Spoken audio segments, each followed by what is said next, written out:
Kamusta po? You're watching the news listener. Ako po si Angelo at pag-usapan natin tong balita na yung National Unity Party ay humihingi daw ng matibay na ebidensya doon sa impeachment case laban kay Sara Duterte. Kung natatandaan nyo guys, last year sinabi ng Korte Suprema na yung impeachment complaint ni Sara Duterte ay unconstitutional dahil daw sa 1 year rule ban. Okay? Now, ngayon, umuusad ng maayos yung impeachment case. Di ba? At ang huling balita about sa impeachment case ni Sara Duterte ay sufficient in substance. Kumbaga, meron talagang prueba na dapat ituloy yung impeachment case ni Sara Duterte.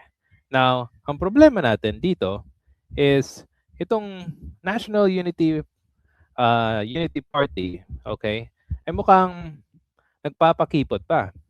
At mukhang mas gusto nilang may makitang mas matibay daw na ebidensya.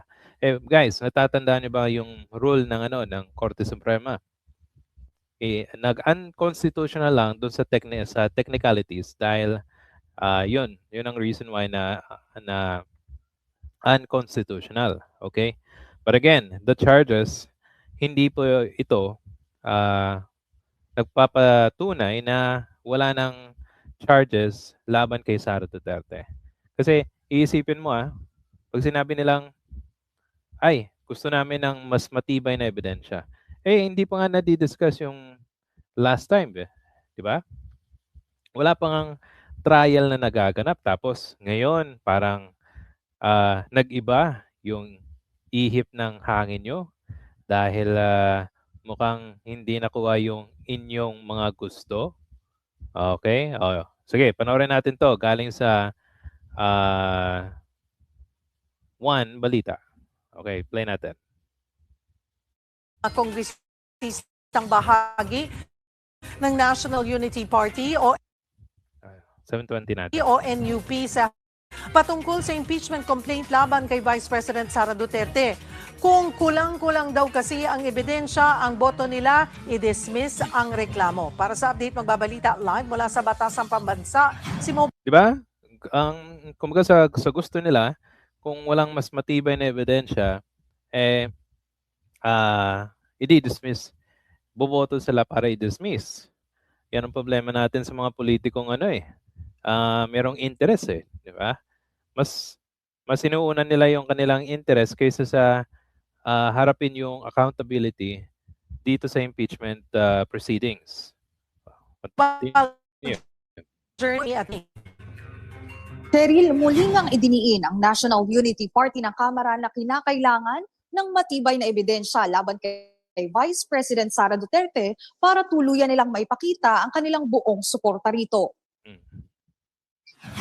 Sa inilabas na pahayag ng NUP, maaari raw silang bumoto para i-dismiss na lamang ang impeachment case ng bise kung kulang ang ebidensyang maipapakita sa impeachment proceedings. Kabilang sa mga hinihinging pruweba ng partido ay ang pagpapakita na ginamit mismo ng bise ang confidential funds para sa personal consumption nito. Mas maigi raw kung manggagaling sa Anti-Money Laundering Council at iba pang mga otoridad ang ebidensyang ito. Bukod pa riyan, dapat din daw maiging suriin ng komite ang mga deklarasyon ng mga witnesses sa naturang kaso ng bise. Tulad ng mga maaaring pahayag ni alleged former aide at bagman nito na si Ramil Madriaga, maging ang mga allegedly bribed DepEd officials. Mas magiging malinaw din daw ang testimonya ng mga ito kung may kaakibat na dokumentasyon na ihahain sa impeachment process. Makatutulong ang mga ebidensya para malagpasan ang pagsisiyasat ng isang full impeachment trial laban sa bise. Sa kabila niyan, nire-respeto pa rin naman daw ng partido ang proseso ng House Justice Committee sa impeachment Pagkules March 18 para talakayin ang grounds for impeachment kaugnay ng dalawang natirang reklamo kay Duterte. Cheryl, inaasahan nga rin na ngayong araw maipapasa ni Vice President Sara Duterte ang kanyang tugon sa House Justice Committee ukol sa dalawang natirang reklamo laban sa kanya.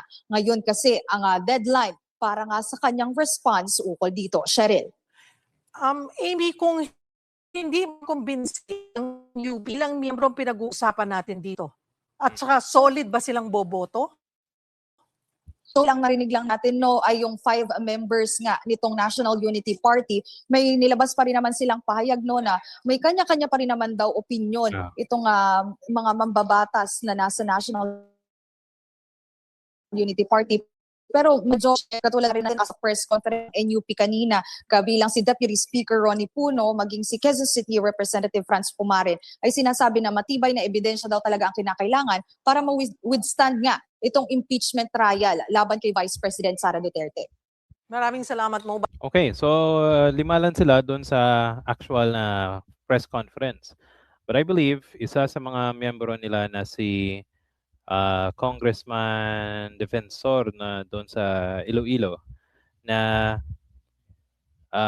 yung kanyang actual na pag-iisip ay tuloy dapat yung impeachment. Kasi kung itong mga itong 5 na to pero yung kanilang buong NUP party ay individually na meron sa kanilang individual na pag-iisip para pagdesisyonan yung impeachment na pagboto, dapat hindi sila matulad sa mga 5 na to, 'di ba? Kasi kung yun ang kanilang pag-iisip na dapat merong mas matibay na ebidensya, hindi pa nga, yun na nga hindi pa nga napag-uusapan, hindi ka pa nakakapag-umpisa ng trial, ito na yung kanilang kanilang gustong gawin. At natatandaan ko, meron daw sa kanila na parang kumbaga ay hindi na pabigyan ng parang I forgot the term.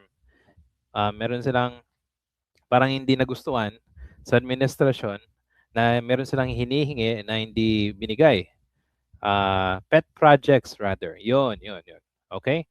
At mukhang iyon ang kanilang hinihintay na para ituloy nila yung kanilang boto dahil doon sa hindi pagbigay ng kanilang mga projects. Ayun, nakita ko yan before online. Okay? At ito. Guys, again, unconstitutional lang pero yung mga accusations sa kanya does not dismiss. Okay? Yun ang ayon sa Korte Suprema. So dapat mag-isip-isip tong mga National Unity Party kung saan talaga kayo. Kung sa